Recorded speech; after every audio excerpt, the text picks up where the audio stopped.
Com altas exorbitantes nos aluguéis, queda nos índices de segurança e salário mínimo não tão atrativo, com tantas notícias ruins sobre Portugal, ainda vale a pena se mudar para o país? Entre 2020 e 2021, os preços das casas em Portugal aumentaram 157%.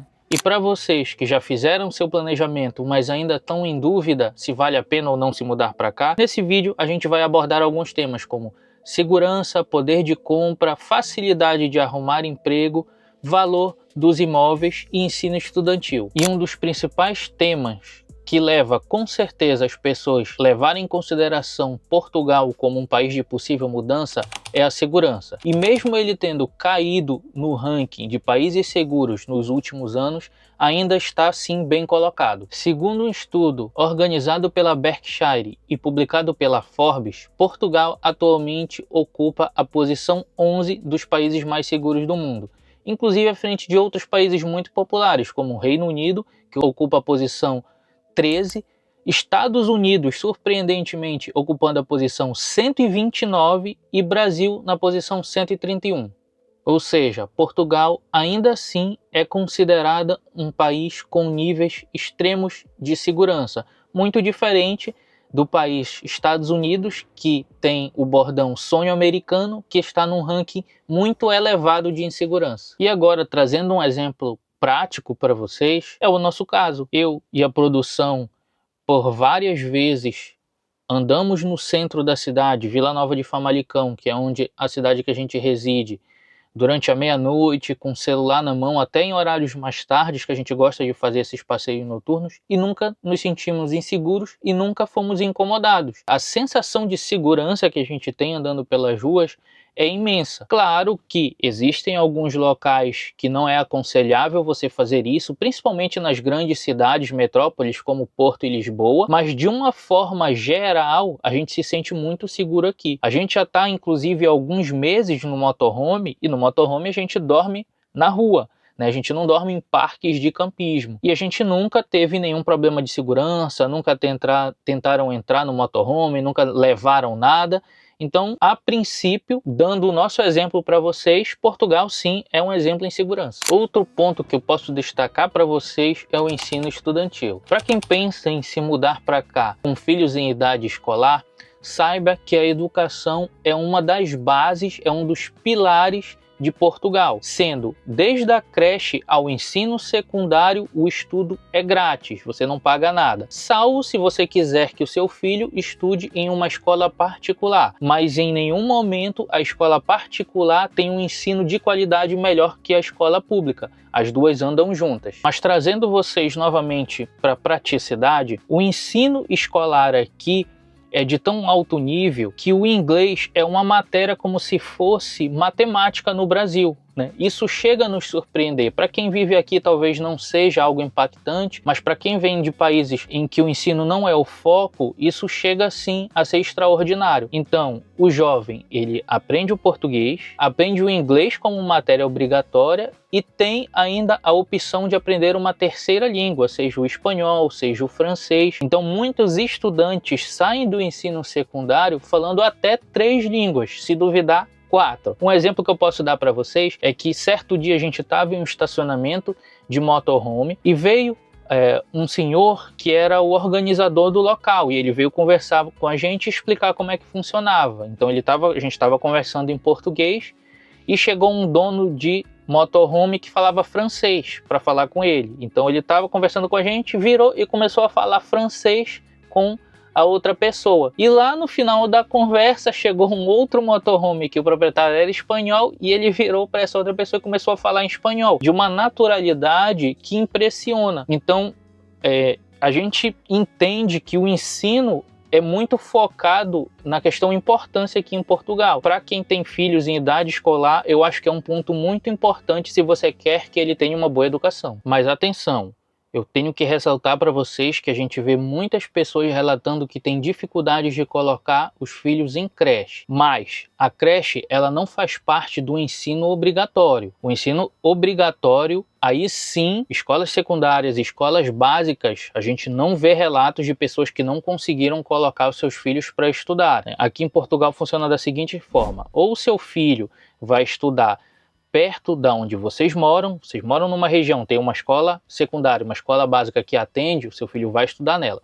Mas você também pode pedir autorização para o seu filho estudar perto do local de trabalho. Então, se você estava com dúvidas se o seu filho ia ter uma educação de qualidade em Portugal, saiba que sim, ele vai ter uma excelente qualidade de ensino. Agora um ponto polêmico. Os portugueses são mal encarados, são grossos, não tratam bem as pessoas, como difundido em informações e brincadeiras ao longo da história. E eu quis abordar esse tema porque também a gente vê algumas pessoas com medo de serem maltratadas, de sofrerem xenofobia. E eu vou passar o relato para vocês que já aconteceu comigo e com a Aline. Tá? Quando a gente chegou aqui em Portugal, nos nossos primeiros dias a gente estava em Airbnb. E a proprietária do Airbnb, a gente estava em um outro local. Quando a gente falou para ela por mensagem que a gente estava meio perdido, que não sabia como chegar, ela foi no carro próprio dela, tá? Ela era portuguesa, ela foi no carro próprio dela, colocou, a gente estava com 4 malas gigantes, ela deu um jeito de colocar todas as malas, nos levou lá para a hospedagem. E no meio do caminho a gente foi conversando, falando que a gente tinha recém-chegado, estava procurando um apartamento para alugar, para arrendar. E no mesmo instante ela já começou a ligar para alguns contatos que ela tinha, perguntando se poderiam ajudar um jovem casal que tinha chegado. Então, durante os dias, ela foi tentando nos ajudar a conseguir um aluguel de um apartamento, sem basicamente nos conhecer. A gente tinha acabado de se conhecer, né? Então a gente pagou pela hospedagem, mas não pagou pela ajuda, não pagou pelo transporte. Isso ela fez de coração, e isso logo na chegada nos marcou muito, porque realmente a gente vê muitos estigmas de não vão, são grossos, não tratam bem. Isso já caiu por terra nesse primeiro momento da nossa chegada aqui. Tenho mais outro exemplo para dar para vocês. A gente morava já num apartamento e no nosso mesmo prédio existia um outro casal de brasileiros. E eles colocavam músicas um pouco mais altas, músicas barulhentas, tinham aquelas motos que faziam randandandan, então eles faziam muito barulho. E quando eles saíram, os vizinhos portugueses deram graças a Deus, porque não aguentavam tanta barulheira. Mas quando a gente anunciou que a gente ia deixar o prédio, ia sair porque o nosso contrato estava findando, a gente teve 2 vizinhos que foram levar lá frutas, foram perguntar para onde a gente ia, se importaram como a gente ia sair dali. E até hoje, inclusive, a gente recebe mensagem dele perguntando se a gente está bem, porque eles sabem que a gente mora no motorhome. E isso traz um calor no coração que é indescritível. Você receber esse tipo de preocupação é incrível, porque são pessoas que basicamente a gente não conhecia tanto, mas que a gente respeitava os costumes do local. E isso é algo muito importante. Se você muda para Portugal, você tem que deixar muitos dos costumes que você tem no Brasil ou no país de origem que você vem de lado e aprender a respeitar a cultura deles, porque aí sim você vai conseguir formar um círculo de amizade e forte com os portugueses. E a gente está aqui, a gente tem acesso agora ao Made in de Famalicão, que são os empresários, e aqui no escritório tem um porteiro, né? Um porteiro português. E a gente nunca tinha falado com ele. E da primeira vez que a gente foi conversar com ele, a gente tem um refeitório aqui e a gente tinha esquecido o dinheiro de papel, porque no refeitório não aceita, só dinheiro de papel, né? Não aceita cartão. E a gente conversou, poxa, tem algum caixa eletrônico para a gente levantar? Levantar aqui é o sacar dinheiro. E ele falou, não, mas já é longe aqui, eu empresto dinheiro para vocês, amanhã vocês me pagam, ou quando vocês voltarem aqui vocês me devolvem. E novamente, a gente achou incrível, né? Claro, não se compara 100% àquele calor brasileiro que já lhe convida para ir para sua casa e fazer almoço, feijoada de domingo, piscina, mas chega a ser muito próximo. Claro que existem N pessoas, né? A gente teve muitas histórias positivas aqui, mas também a gente teve algumas histórias negativas, mas que no comparativo, proporcionalmente, chegam a ser, sei lá, 98% histórias positivas e 2% histórias negativas. Mas isso pode acontecer em qualquer país. Então, relatando para vocês a minha experiência, a experiência da Aline, que a gente já passou nesses quase 3 anos em Portugal, é que os portugueses são sim um povo bem acolhedor. E eu não estou falando isso para puxar saco porque a gente mora aqui. A gente está falando isso de coração, até mesmo porque é a gente mesmo que paga as nossas contas, tá? Então eu não estou aqui fantasiando nada, eu só estou passando o relato das experiências que a gente teve no país. Novamente, Álvaro, é importante lembrar que para ter uma experiência assim, a pessoa tem que respeitar a cultura do país, né? Exatamente. Se você chega em um local, abre a mala do seu carro, coloca um som alto, chega na praia, isso não é um costume daqui. Então você vai ter sim uma certa dificuldade de adaptação. Interessante que o Álvaro falou em praia, e é bom lembrar, pessoal, que aqui as praias são bem diferentes das do Brasil. Aqui, por exemplo, eles não gostam de som alto na praia. Aqui a praia, para eles, é sinônimo de relaxar. Relaxar como assim? Eles vão para ler um livro, para pegar um sol, para pegar um vento. Então eles não gostam de estar escutando, por exemplo, funk alto, música alta. Eles querem para relaxar. Inclusive aqui, por exemplo, não tem vendedor ambulante nas praias. Você não vê ninguém gritando, vendendo produtos, porque não faz parte do costume aqui. O próximo tópico é o poder de compra. Um estudo feito recente pelo site Dados Mundiais mostra que Portugal ocupa a posição 45. E nesse ranking, quanto menor o número, maior o poder de compra. E Portugal está perdendo para outros países europeus, como Reino Unido, na posição 19, Holanda e Bélgica, na posição 24 e 26, respectivamente, e França, na posição 29. Isso quer dizer que nesses outros países europeus, com o mesmo valor, você consegue comprar muito mais do que em Portugal. Porém, a diferença não é tão grande e, novamente, eu queria passar uma experiência para vocês. Aqui em Portugal, a alimentação é de excelente qualidade. A gente consegue, uma família, normalmente consegue ter acesso a carne vermelha, carne branca, produtos de marca branca, que são os produtos de supermercado que têm uma excelente qualidade. Ou seja, eles conseguem montar uma cesta básica sem gastar tanto e com produtos de extrema qualidade. Então, o poder de compra, principalmente voltado a alimentos, é muito alto aqui em Portugal. Pelo menos a gente tem essa percepção. Eu e a Aline sempre comemos muito bem e nunca pagamos valores exorbitantes. E a gente falou no último vídeo que as nossas compras de supermercado mensal estavam girando ali em torno de 350 euros. Se você for comparar com o salário mínimo aqui em Portugal, isso é bem menos que a metade. Ou seja, a gente consegue se alimentar muito bem e não pagar tão caro. E aqui eu quero deixar uma pergunta para vocês que nos assistem. A gente tem público do Brasil, da França, dos Estados Unidos, da Angola. Como é essa relação? Com menos da metade do salário mínimo, vocês conseguem comprar produtos de qualidade para a família de vocês? Deixa aqui nos comentários para a gente entender como está funcionando essa relação dos supermercados e das compras mensais. Ali, em relação ao custo de vida também, você tem a possibilidade em Portugal de conhecer outras culturas. Passagens para a França, para a Itália, para a Alemanha, para a Bélgica, às vezes ida e volta você consegue ali próximo dos 50 euros. Então você consegue conhecer uma outra cultura, consegue conhecer outros costumes e isso enriquece muito você pessoalmente e profissionalmente. Então eu acho que é mais um ponto positivo que você tem que colocar na balança. Mas claro, se você quiser conhecer e passear por Portugal, também aqui tem inúmeros locais lindos. A gente mostra aqui dentro do nosso canal cidades, vilas que você pode conhecer perfeitamente e não sai tão caro. Mas para ajudar vocês também, a gente tem parceria com a Conta Nômade. Se você pretende viajar para Portugal ou para outro país da Europa, você pode abrir a conta. Para abrir não tem custo de manutenção, não tem taxa de abertura e você consegue mudar a sua moeda para dólar, você consegue comprar dólar e consegue visualizar esse mesmo valor em euro.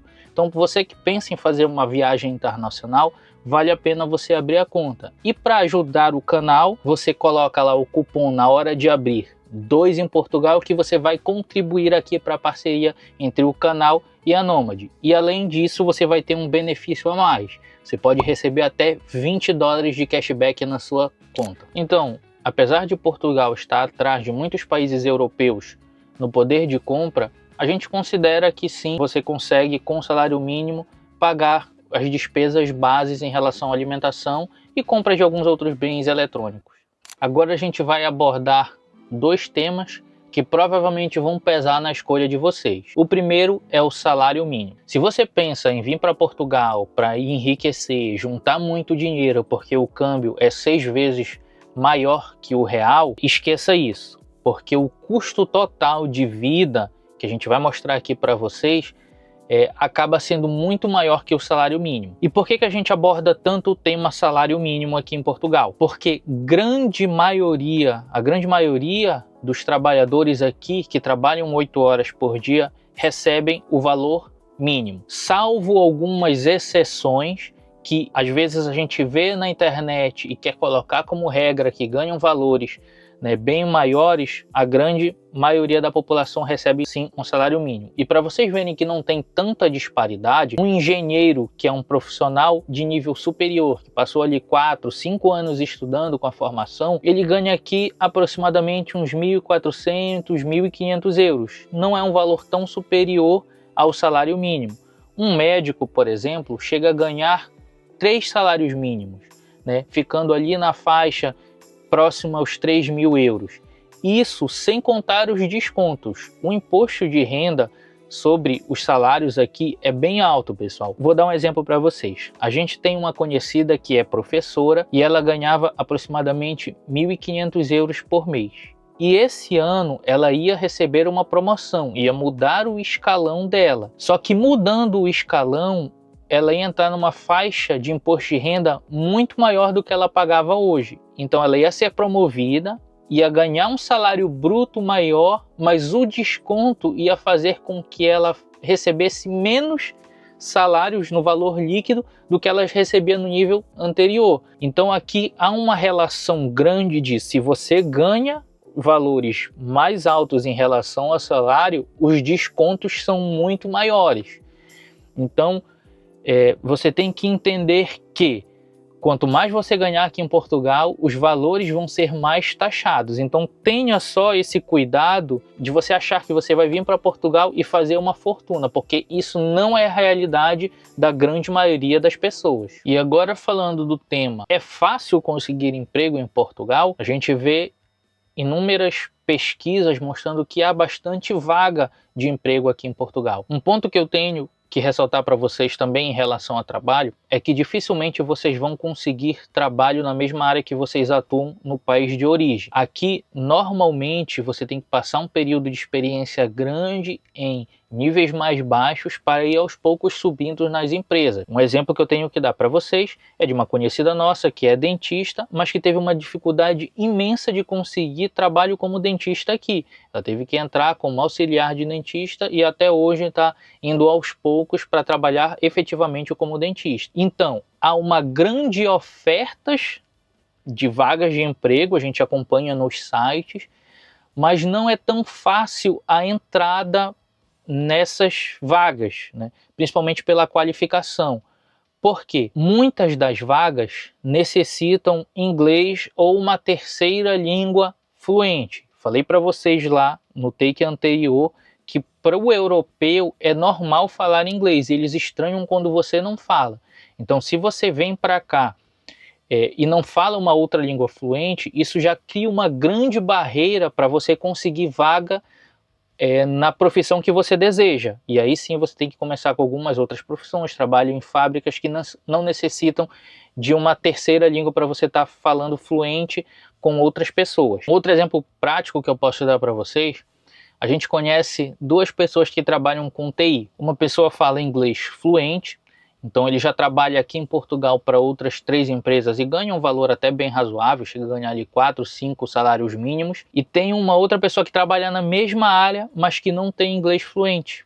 E aí ele não conseguiu contrato, mesmo sendo da área de TI, que é uma das áreas mais requisitadas aqui em Portugal, ele não conseguiu contrato por conta de não saber falar inglês, e ele estava trabalhando na fábrica. E para o europeu, de uma forma geral, é estranho quando a pessoa não sabe falar o inglês. Então, existem inúmeros pontos que você tem que pesar se é fácil ou não encontrar um emprego aqui. Normalmente, quando você chega como imigrante, provavelmente você vai ter que trabalhar em outros empregos, como fábrica, porque é onde você começa a ganhar experiência em Portugal. Então fique atento para isso. Se você pensa em recomeçar a carreira, talvez seja uma boa oportunidade. Agora, se você pensa, não, eu não queria recomeçar a minha carreira, talvez não seja o melhor lugar para você imigrar. E também mais outro alerta, né? Quando a gente fala trabalho em fábrica, a gente pensa que teoricamente é um trabalho bem tranquilo, que você vai estar ali só parado numa posição, vai fazer só uma atividade, executar uma atividade, e ao final disso você vai sair. Como eu falei para vocês, a grande maioria das pessoas recebem um salário mínimo. Na fábrica você tem a possibilidade de fazer horas extras, né, até trabalhar por 10 horas e ganhar um ordenado bem maior. Porém, o trabalho em fábrica, pessoal, é bem cansativo e bem difícil fisicamente. Eu já trabalhei na fábrica, a Aline já trabalhou na fábrica há alguns meses, e a gente saiu de lá com a coluna totalmente quebrada, né? Tinha dias que a gente tinha que tomar remédio porque a gente carregava grandes pesos, senão a gente não aguentava. E olha que a gente tem até um bom preparo físico, mas mesmo assim não é suficiente. Então assim, não tenham a ilusão, eu vou chegar, vou trabalhar em fábrica, eu pego qualquer trabalho. Para quem não tem esse costume, pessoal, isso acaba minando, né, o seu sonho de viver uma vida melhor. Então tomem cuidado nesse aspecto, porque na grande maioria das fábricas o trabalho sim tem um esforço físico enorme. E agora sim, o maior vilão e maior medo de todo mundo que pensa em se mudar para Portugal eu vou conseguir alugar uma casa, um apartamento? Bom, pessoal, primeiramente a gente vai começar com os aspectos que são gerais aqui em Portugal. Para você conseguir um imóvel, alugar um imóvel, normalmente o que é pedido pelos proprietários? 2 rendas, renda é o aluguel. 2 aluguéis, 2 calções, que é aquele valor que fica na conta do proprietário e ao final você devolvendo o apartamento, ele devolve o valor, contrato de trabalho aqui em Portugal e um fiador que já tenha trabalho aqui em Portugal. Isso é muito difícil para um imigrante conseguir, então já causa uma barreira imensa para você conseguir alugar um apartamento aqui no país. O que eu vejo, porque eu trabalho na área, trabalho com relocation, é que muitas vezes, isso também não é regra, para você dispensar o contrato de trabalho e o fiador, você tem que adiantar um número maior de aluguéis, né, em uma negociação diretamente com o proprietário. Normalmente os proprietários pedem ali 4 aluguéis adiantados e 2 calções. E esses 4 aluguéis não é você vai entrar, ficar 4 meses sem pagar e só pagar no 5º. Normalmente esses aluguéis adiantados vão para o final do contrato, ou seja, você não vai pagar lá no final do contrato, mas o início você vai continuar pagando sim. Então, imaginem só, vocês, um arrendamento de 500 euros, vamos colocar aqui só para efeito, que é muito difícil já encontrar esses valores hoje. Você precisaria ter mais ou menos 3.000 euros só para você conseguir entrar num apartamento. Claro que você pode encontrar proprietários que não peçam isso, que peçam menos arrendamento, peçam menos calção, peçam menos aluguéis adiantados, isso aí vai da negociação do mercado. Mas como base, pelo que eu tenho visto, vocês têm que se preparar financeiramente para esses valores. Tá? Eu lembro uma certa pessoa que me mandou mensagem quando eu expliquei isso para ela, ela me falou assim, mas poxa, eles não pensam nos imigrantes, como é que eu vou arranjar tanto valor assim? E pessoal, hoje o mercado imobiliário aqui em Portugal é muito concorrido. Se você não apresenta uma proposta razoável que vale a pena o proprietário alugar o imóvel para você, tem outras 30 propostas que ele já recebeu no imóvel dele. Então, claro, ele vai ver a melhor proposta para ele. Eu trabalhei há algum tempo em imobiliária e eu coloquei um imóvel para arrendamento, para aluguel. Eu coloquei pela manhã. Eu fiquei até 2 horas da tarde. Eu atendi cerca de 50 ligações. Eu não consegui fazer outra coisa não ser atender ligação, para vocês verem como é concorrido os aluguéis aqui em Portugal. Então esse talvez seja um ponto que mais você tenha que pensar se vale a pena ou não essa mudança. Você pode contratar uma pessoa para fazer, uma pessoa da confiança de vocês para fazer o serviço de relocation, que é encontrar o imóvel antes de vocês chegarem aqui, ou vocês podem vir, né, e aqui você fazerem a procura de vocês, mas saibam que escolhendo uma opção ou escolhendo outra, financeiramente, se você não tiver fiador, tem que estar preparado para desembolsar um grande valor. E eu dei o exemplo de 500 euros de um apartamento, mas isso já está completamente fora da realidade. Hoje um T2 em uma região de cidade média, aqui, um T2 é um apartamento de 2 quartos, já está ficando ali na faixa de 700, 750 euros. E você fazendo o comparativo de que o salário mínimo português está ali pouco mais de 800 euros e você pagando um aluguel de 700 euros, 750, já vai todo o seu salário só no aluguel. Então, o que eu falei para vocês lá do custo de vida anteriormente não estava englobado ainda o arrendamento, o aluguel. As suas contas gerais, como água, luz, gás, supermercados, perfeitamente com um salário mínimo você consegue se manter aqui. Mas quando você coloca o aluguel na conta, aí já fica totalmente fora da realidade. Então vocês têm que pensar que na mudança de vocês vão ter que estar preparados muito bem financeiramente para vocês não se sentirem infelizes aqui, de estar trabalhando unicamente para pagar o aluguel. E mesmo em cidades pequenas e mesmo em vilas, esses valores, pessoal, estão bem altos. Um T2 em uma vila muito mais afastada, enquanto a gente consegue por 700 euros já numa região mais central, numa região mais afastada você vai ali conseguir por 550, 600, ou seja, não é um valor tão diferente. Então tenham em mente que a mudança inicial para vocês,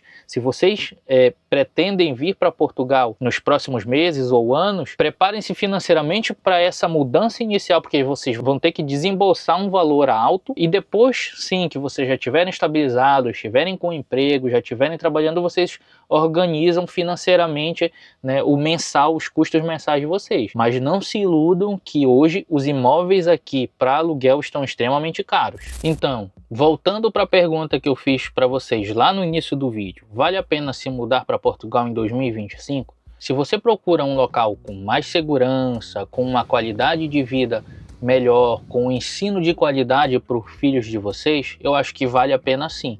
Mas existem pontos que vocês precisam ter atenção. O aluguel de apartamento aqui pega boa parte do orçamento, do salário que vocês vão receber. Vocês pensam em guardar muito dinheiro, enriquecer e depois voltar para o país de origem? Talvez não seja o melhor local aqui. Em relação a empregos, também provavelmente vocês vão ter que recomeçar a atividade profissional de vocês e aguentar o tranco de um esforço físico grande no início, para trabalhar em fábrica. Então vocês têm que pesar na balança o que vale a pena, o que vocês querem para o futuro de vocês e para o futuro da família de vocês. Espero que a gente tenha ajudado um pouquinho a esclarecer as coisas para vocês da vida aqui em Portugal e vejo vocês no próximo vídeo.